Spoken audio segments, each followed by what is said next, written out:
Bonjour à tous, on se retrouve aujourd'hui pour la review du chapitre 530 de Fairy Tail Neo Eclipse. Cela fait 2 ou 3 chapitres que je ressens vraiment la transition de l'arc des Spriggans vers l'acte final. On sent une ambiance bien différente, je sais pas si vous voyez ce que je veux dire. Depuis qu'on voit Anna, Acnologia vraiment et le combat Natsu-Zelef, j'ai l'impression qu'on est passé dans un autre arc que celui des Spriggans. Bon après, est-ce qu'on peut vraiment dire que ça a changé d'arc? À vous de me le dire, mais j'ai vraiment l'impression qu'on est sur quelque chose de différent. Depuis la défaite d'Auguste, si on peut appeler ça une défaite bien sûr, on sent venant de Mashima une envie d'aller plus vite et d'en finir avec ses antagonistes. Le retour d'Anna, le plan pour vaincre Acnologia, le combat Natsu-Zelef. On sent bien la fin arriver à grands pas. Après, est-ce que ça va vraiment durer 10 chapitres? Personnellement, je trouve ça beaucoup trop court, parce qu'il reste quand même les deux antagonistes principaux du manga, qui sont quand même Acnologia et Zelef. Est-ce que ces deux-là seraient vaincus en 10 chapitres? Avoir en plus les chapitres finaux, parce qu'il faut bien conclure le manga, je trouve ça un peu court 10 chapitres. Donc je pense que après les Fairy Tail Memories, on aura peut-être encore quelques pages cover, peut-être sur chacun des personnages, parce que je trouve ça vraiment très court 10 chapitres.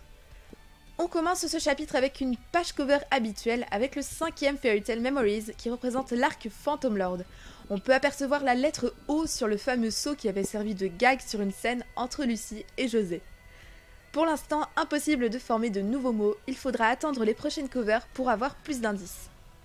Mais on ne devrait pas avoir la cover de la Tour du Paradis la semaine prochaine, puisqu'on devrait avoir à la place une page couleur.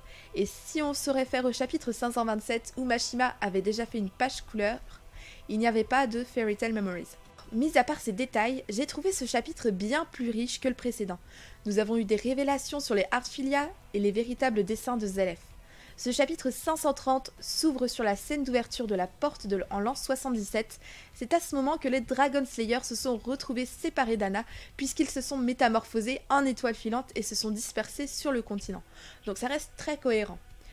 À ce moment, nous avons la rencontre entre deux membres de la famille Artfilia, Anna et sa descendante Layla. Le fait que Layla ait ouvert la porte éclipse à cette époque influe énormément sur le reste de l'histoire, car si elle l'avait léguée à Lucy et que Lucy l'avait léguée à son tour, on n'aurait pas eu l'histoire comme elle l'est. Deux facteurs ont joué pour décider Layla à faire ce choix, le devoir et l'amour. Le devoir car ce livre écrit par Anna s'est passé de main en main, de génération en génération, jusqu'à Layla qui est décidée d'elle-même et de par son instinct de mettre fin à cet héritage qui est un poids très lourd pour la famille. Mais ce n'est pas son unique but, puisqu'elle voulait éviter de faire porter ce fardeau à sa fille Lucy. Donc c'est encore des bonnes raisons pour l'ouverture de la porte. Je trouve que Mashima a bien géré ce flashback, car c'est quelque chose auquel je me posais énormément de questions, et j'attendais vraiment une réponse cohérente. Après, de mon point de vue, je trouve l'ensemble très cohérent, même si peut-être des détails ont échappé mon attention. Dites-le moi en commentaire si c'est le cas. Anna explique par la suite que le moyen de vaincre Acnologia est d'utiliser les ravins du temps, qui sont des restes, si je puis dire, de magie qui représentent le néant, créé suite aux multiples bonds dans le temps, grâce à la porte éclipse. Une magie faisant disparaître sa victime en l'envoyant dans un espace vide, un néant total. Cette magie, considérée comme anormale, n'a jamais été perçue des humains, puisqu'Anna agissait dans l'ombre afin de les cacher. D'ailleurs, cela m'a fait vraiment penser, et je trouve que c'est un beau parallèle, avec Mistogen, qui lui traquait les animas et les fermait une à une. C'est un peu une mission en solitaire, un sacrifice qu'ils font pour le bien de l'humanité, et c'est ce qu'Anna et Mistogen ont fait dans leur vie. Alors les ravins du temps sont représentés par un portail ressemblant à un trou noir. Mais ce plan va-t-il marcher? Je trouve ça bien trop facile. Le plan va au début se dérouler comme prévu, mais en conclusion, Acnologia évitera ces ravins du temps. C'est impossible qu'Acnologia se fasse battre de cette façon, puisque si on y pense, le but ultime de Natsu depuis l'arc Tartaros est de vaincre Acnologia et donc de venger son père. Et je ne vois vraiment pas Acnologia être vaincu par les guignols de Blue Pegasus et d'Anna, que j'ai beau apprécier, mais faut pas pousser trop loin non plus. Pour moi, Anna servira seulement d'informatrice pour Lucy et lui léguera son savoir et pourquoi pas son pouvoir. Le rôle de Lucy sera crucial pour les Dragon Slayers et notamment Natsu. Elle a déjà en quelque sorte son sort entre les mains puisqu'elle a en possession le livre D&D. En parlant de ce livre, Grey, Lucy et Happy sont sur le point de l'ouvrir, ce qui mènera forcément à la libération du démon. C'est quelque chose que j'ai vraiment hâte que Lucy, Grey et Happy ouvrent ce livre finalement, parce que la transformation en Indy, on l'attend depuis un certain temps. Durant le combat contre Grey, on avait une ébauche de ce que pouvait être cette transformation qui n'était pas totale. Donc, comment imaginez-vous Natsu en démon? Est-ce que vous imaginez des cornes? Est-ce que vous imaginez des griffes comme il l'avait contre Grey? Comment imaginez-vous Natsu en forme Yendi qu'on devrait avoir dans quelques chapitres? Durant son combat contre Zelef, cette transformation pourrait faire pencher la balance d'ailleurs. De plus, Happy dit avoir compris les intentions de Mavis qui disait vouloir réunir le pouvoir de l'amitié. Là on peut le dire, oui. Pour sauver Natsu. Même si je ne comprends pas vraiment quelle forme cela prendra, on peut imaginer que l'ouverture du livre ne sera pas sans conséquences sur Natsu et qu'à ce moment, les membres de la guilde, et notamment les personnes dont il est le plus proche, c'est-à-dire Lucy, Grey et Happy, devront tout faire pour le sauver. Vu qu'on est dans Fairy Tail, je vois déjà venir les discours d'amitié venant de Lucy et Happy sur leur relation depuis leur rencontre et les liens qu'ils ont créés au fil du temps. Enfin, vous voyez le topo. Grey de son côté hésite à raconter la vérité sur le plan de Zelef et son silence nous prouve la totale confiance qu'il a en Natsu, chose qui n'était pas gagnée en début d'arc où Grey trouvait qu'on lui accordait un peu trop de confiance.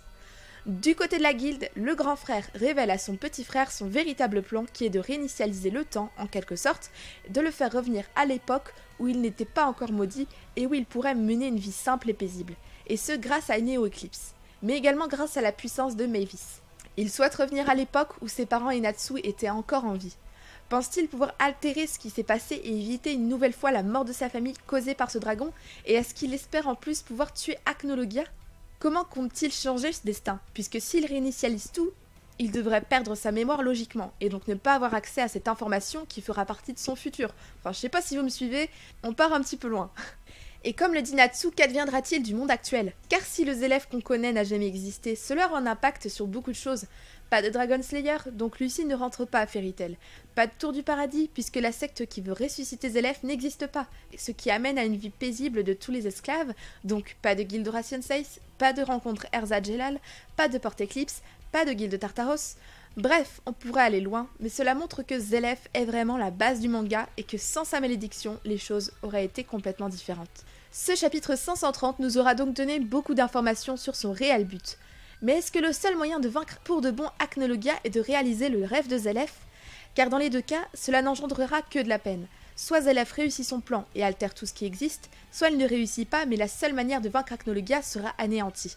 Il reste cependant le plan d'Anna qui se met en marche et qui pourrait jouer son rôle dans la bataille, même si je pense que cela n'aboutira à rien, sinon un troll monumental et la déception de trop pour ma part. Ne crions pas au scandale, rien ne s'est encore passé et nous pouvons être très surpris de la tournure des événements. Le prochain chapitre s'intitule Acnologia vs Pegasus.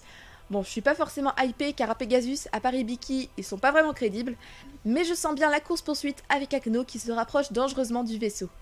Je vous souhaite une agréable semaine, n'hésitez pas à me laisser votre avis sur le chapitre et on se retrouve en fin de semaine pour le chapitre 531. Salut!